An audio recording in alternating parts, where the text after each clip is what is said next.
सुप्रभात साथियों, जय श्री कृष्णा। कैसे हैं आप लोग? मेरे यूट्यूब चैनल हिंदी सुमन पर आपका स्वागत है। मेरा नाम है सुषमा और अभी हम लोग पढ़ रहे हैं उपन्यास का विकास। तो आगामी बहुत सारी परीक्षाएं होने वाली हैं, फरवरी, मार्च, अप्रैल, इनकी तैयारी हमें अभी से कर देनी चाहिए। और प्लीज़ आप लोग देखें तो ज़रूर कमेंट करें, कुछ ना कुछ कमेंट करें, लाइक करें। आपका क्या बिगड़ेगा, मेरा हौसला बढ़ेगा, तो ज़रूर करें। यह है उपन्यास का विकास। तो पढ़ते हैं। उपन्यास का अर्थ अध्यायों या उपन्यास का अर्थ अध्यायों या प्रकरणों में लिखी गई ऐसी कल्पित और बड़ी आख्यायिका है जिसमें अनेक पात्र और विस्तृत तथा सुसंबद्ध घटनाएं हैं। उपन्यास का अर्थ अध्यायों या प्रकरणों में लिखी गई ऐसी कल्पित और बड़ी आख्यायिका है जिसमें अनेक पात्र और विस्तृत तथा सुसंबद्ध घटनाएं हैं। इंसाइक्लोपीडिया के अनुसार उपन्यास का मूल आधार उसमें निहित यथार्थ का तत्व है। मुंशी प्रेमचंद के अनुसार मैं उपन्यास को मानव चरित्र का चित्र मानता हूँ और उसके रहस्यों को खोलना ही उपन्यास का मूल तत्व है। बालकृष्ण भट्ट के अनुसार हम लोग जैसा और बातों में अंग्रेजों की नकल करते हैं, उपन्यास लिखना भी उसी दृष्टांतों पर सीख रहे हैं। हिंदी उपन्यासों का श्रेय अंग्रेजी और बांग्ला उपन्यासों को जाता है। भगवत गीता के 10वें अध्याय के अनुवाद प्रेम सागर में गद्य रूपांतर है। पहली बार 13वीं शताब्दी में यूरोप में मुद्रण का प्रकाशन आरंभ हुआ। अब हिंदी गद्य साहित्य देखते हैं। बंगाल में नावेल के अर्थ में उपन्यास पद का प्रयोग 1862 में भूदेव मुखोपाध्याय ने किया। बांग्ला हिंदी उपन्यास, नावल, कादम्बरी, आख्यायिका, संस्कृत। उपलब्ध सूचनाओं के अनुसार 1967 में रोम में प्रकाशित 89 क्रिचेरीकृत चाइना इलिस्ट्रेटा नामक लैटिन किताब पहली बार देवनागरी लिपि में छपी। सन 1800 में पादरी विलियम केरे ने श्रीरामपुर में प्रेस की स्थापना की और भारतीय भाषाओं में बाइबिल का अनुवाद कराया। 1802 में हरकारू प्रेस से बैताल पचीसी लल्लूलाल की छवि विलियम केरे ने प्रकाशन कराया। हिंदुस्तानी प्रेस की स्थापना जॉन गिलक्राइस्ट ने 1803 में कोलकाता में की और इसी प्रेस से प्रेम सागर अधूरा छपा था। यहाँ से 1805 में मधोनल और सिंहासन बत्तीसी तथा 1809 में राजनीति लल्लूलाल का मुद्रण हुआ, यानी कि छपा। 1810 में लल्लूलाल ने संस्कृत प्रेस की स्थापना की और जहां से 1810 में ब्रजभाषा व्याकरण और 1817 में माधव विलास पुस्तकें छपी। 1825 के आसपास स्कूल ऑफ सोसाइटी को खोला गया। 1858 में नवल किशोर भार्गव ने लखनऊ में नवल किशोर प्रेस की स्थापना की। 1900 में मदन मोहन मालवीय के प्रयासों से हिंदी को कचहरियों की भाषा बनाया गया। उपाध्याय नाम से भूदेव उपन्यास लिखते थे। 1862 में पहली बार नावेल शब्द का प्रयोग उपन्यास पद के लिए किया गया। 1865 में लगभग दुर्गेश नंदिनी बंकिम चंद्र चटर्जी की रचना है, इसी के लिए उपन्यास पद का प्रयोग किया गया। पहली बार हिंदी में 1875 में हरिश्चंद्र चंद्रिका में मालती उपन्यास निकालते हैं। इसके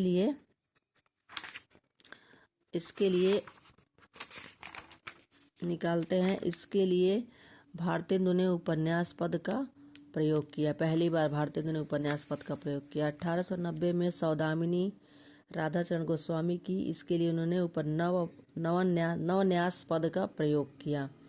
हिंदी साहित्य में 1875 में भारतेंदु ने उपन्यास पद का प्रयोग किया। मालती भारतेंदु की अधूरी रचना है। अब हिंदी गद्य का विकास। हिंदी गद्य का विकास 19वीं सदी से प्राप्त होती है। खड़ी बोली गद्य की परंपरा पटियाला के राम प्रसाद निरंजनी कृत भाषा योग वशिष्ठ 1741 से प्रारंभ मानी गई है। आदिकालीन गद्य के स्वरूप विकास की सूचना देने वाले प्रमुख कृतियां कुबलयमाला 9वीं शताब्दी, राउलवेल अरोड़ा 11वीं शताब्दी मानी जाती है। राउलवेल अरोड़ा कवि द्वारा रचित एक प्रेम काव्य है। इसका पाठ शिलांकित है तथा यह एक चंपू काव्य है। हिंदी साहित्य में नक्श वर्णन की शुरुआत राउलवेल से मानी जाती है। उक्त व्यक्ति प्रकरण एक व्याकरण ग्रंथ है जिसके रचयिता दामोदर शर्मा है। यह 12वीं शताब्दी में लिखा गया है। वर्ण रत्नाकर की रचना मैथिली कवि ठाकुर ज्योतिरेश्वर ने की 14वीं सदी में। वर्ण रत्नाकर हिंदी मैथिली में रचित गद्य की प्रथम रचना है। वर्ण रत्नाकर का ढांचा विश्व कोशात्मक है। राजस्थानी गद्य की शुरुआत 10वीं शताब्दी से मानी जाती है। राजस्थानी गद्य की प्रमुख पुस्तकें धनपाल कथा 14वीं शताब्दी, तत्व विचार 14वीं शताब्दी, पृथ्वी चंद्र चरित्र या वाग विलास पंचाख्यान 1847, फतह राय वैरागी। रामचंद्र शुक्ल ने गद्य भाषा का विकास या सूत्रपात संवत 1400 से माना है।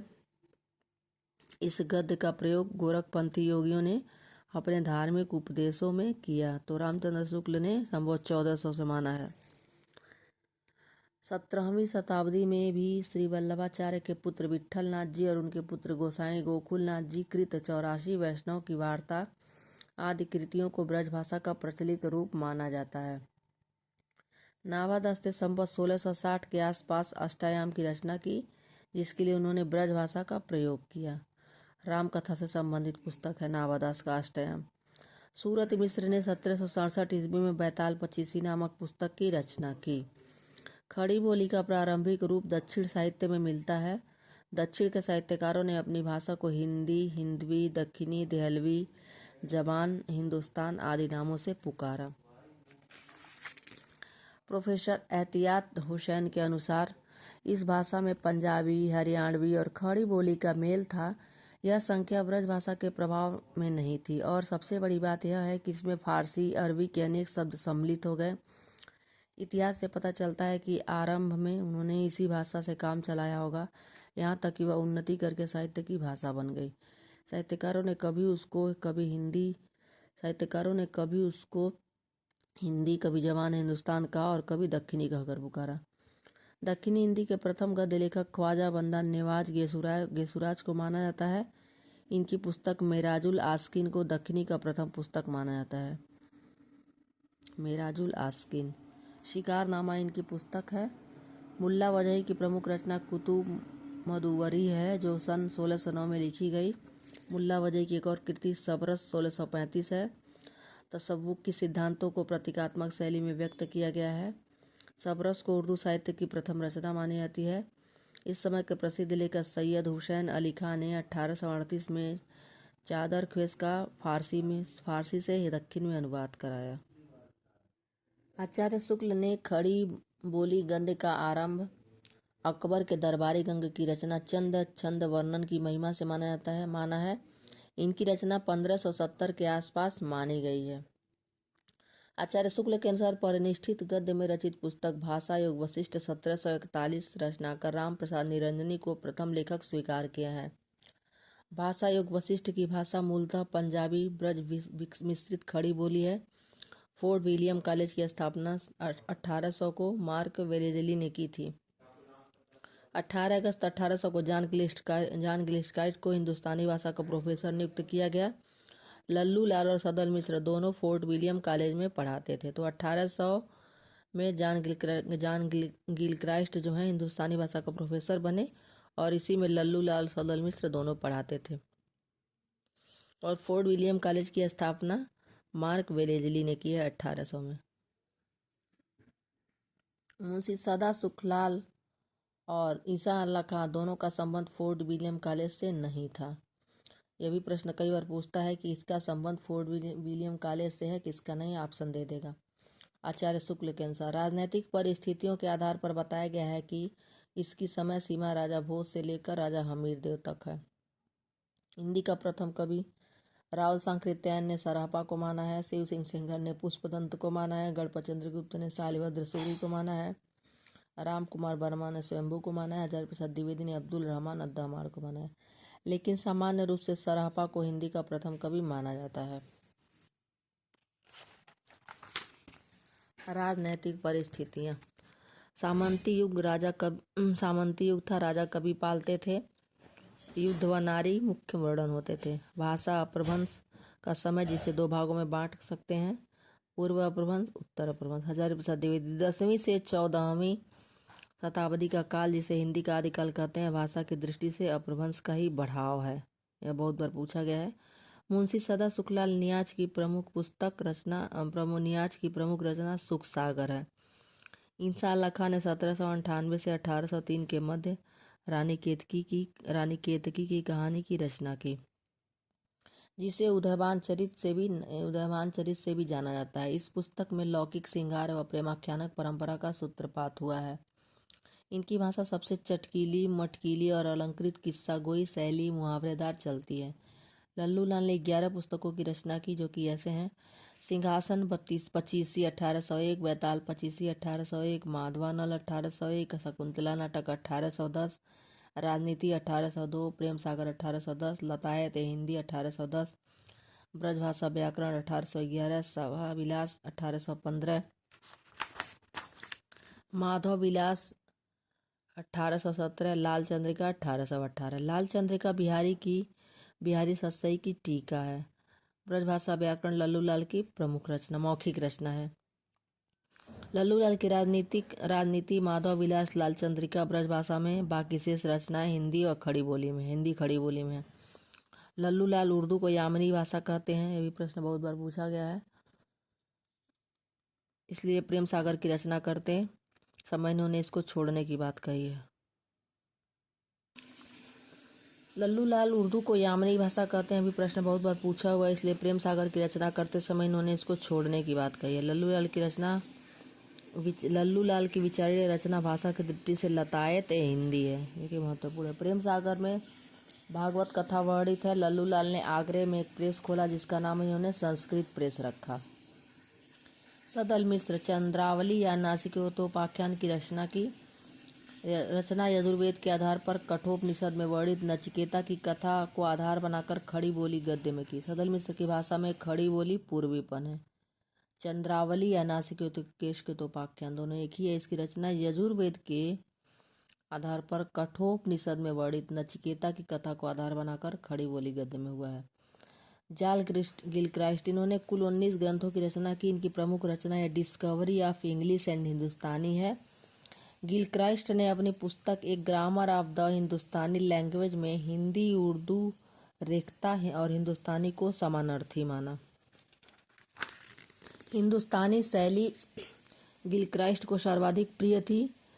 कलकत्ता बुक सोसाइटी की स्थापना सन 1817 में तथा आगरा बुक सोसाइटी की स्थापना 1833 में हुई। पंडित मदन मोहन मालवीय के अथक प्रयासों से 1900 में कचहरी में नागरी की प्रतिष्ठा हुई। दयानंद सरस्वती के अनुयायी हिंदी को आर्य भाषा कहते हैं। राजा शिव प्रसाद सिंह देवनागरी लिपि पसंद करते थे, किंतु भाषा के संबंध में हिंदी को उर्दू बना देना चाहते थे। राजा शिव प्रसाद सिंह देवनागरी लिपि को पसंद करते थे, किंतु भाषा के संबंध में हिंदी को उर्दू बना देना चाहते थे। ये प्रश्न कई बार पूछा गया है। और सन 1900 में मदन मोहन मालवीय के अथक प्रयासों से कचहरी में नागरी की प्रतिष्ठा हुई। दयानंद सरस्वती के अनुयायी हिंदी को आर्य भाषा कहते हैं। अब देखते हैं हिंदी उपन्यास का विकास। प्रेमचंद्र पूर्व उपन्यास। गोपाल राम गहमरी के अनुसार देवरानी जेठानी है प्रथम, ईश्वरी प्रसाद वामा शिक्षक 1872, श्रद्धाराम फुलौरी भाग्यवती 1877 और आचार्य रामचंद्र शुक्ल ने लाला श्रीनिवास दास कृत परीक्षा गुरु को अंग्रेजों के ढंग का हिंदी का प्रथम उपन्यास माना है। तो यह आचार्य शुक्ल ने परीक्षा गुरु को माना है। गोपाल राम गहमरी के अनुसार देवरानी जेठानी है। राधा कृष्ण दास 1890 में निसहाय हिंदी का पहला उपन्यास है, जिसमें मुस्लिम समाज का अंकन किया जाता है और ये उपन्यास गोवध निवारण की भावना से लिखा गया है। बाल कृष्ण भट्ट का नूतन ब्रह्मचारी, जो कि 1886 में, इस उपन्यास में महाराष्ट्रियन ब्राह्मण विठ्ठल राव के पुत्र ब्रह्मचारी विनायक के सरल स्वभाव का चित्रण है। 100 अजान एक सुजान 1892 में, रहस्य कथा ठाकुर जगमोहन सिंह श्यामा स्वप्न 1888 में, उसके बाद 100 इनका अच्छा बाल कृष्ण भट्ट का है 100 अजाने एक सुजान, अरे बाल कृष्ण भट्ट का है नूतन ब्रह्मचारी 1886 में। फिर 100 अजाने एक सुजान है और रहस्य कथा है। फिर ठाकुर जगमोहन सिंह का है श्यामा स्वप्न 1888 में। पंडित लज्जाराम मेहता का है धूर्त रसिकलाल 1889 में। स्वतंत्र रमा परतंत्र लक्ष्मी 1899 में।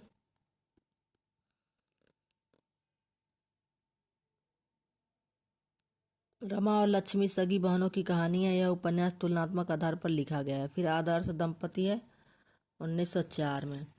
बिगड़े का सुधार अथवा सती का सुखदेव 1907 में। आदर्श हिंदू 1914 में। फिर अगले हैं उपन्यासकार किशोरीलाल गोस्वामी। ऐतिहासिक उपन्यास आदर्श रमणी 1890, तारा 1902, लखनऊ की कब्र, सुल्तान रजिया बेगम का रंगमहल में हवा महल में 9 लाख हार 1905, चंद्रिका 1904, खुली औरत के साथ खून 1916 है। फिर इनका सामाजिक उपन्यास है लवंगलता व आदर्शवाला 1890, त्रिवेणी व आदर्शवादी 1901, स्वर्गीय कुसुम व कुसुम कुमारी 1901, राजकुमारी 1902, चपला व नृत्य समाज 1903 या 4 में है।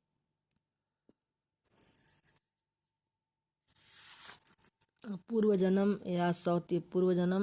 सौतिया डा 1907, माधवी माधव व मदन मोहिनी 1909, 10 अंगूठी का नगीना 1918।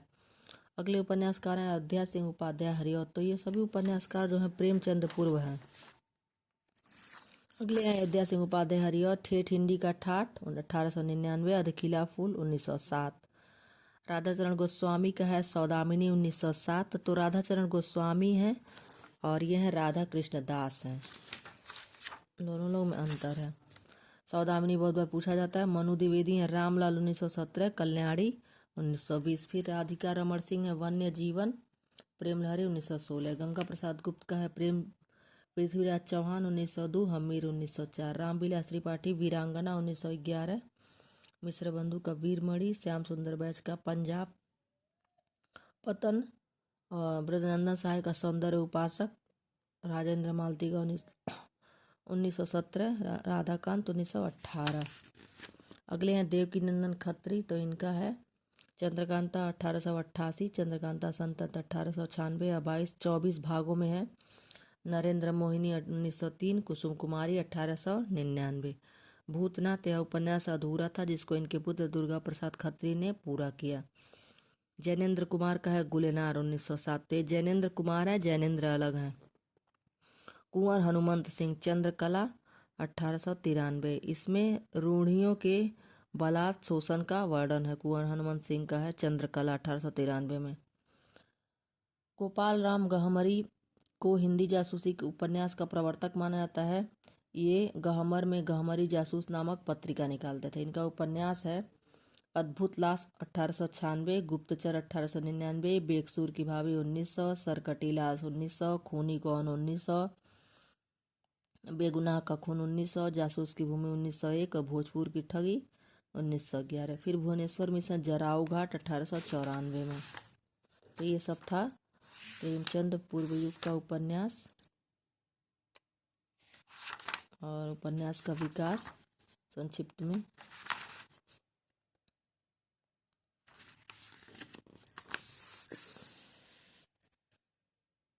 तो वीडियो को ज़रूर देखें और कमेंट करें। धन्यवाद।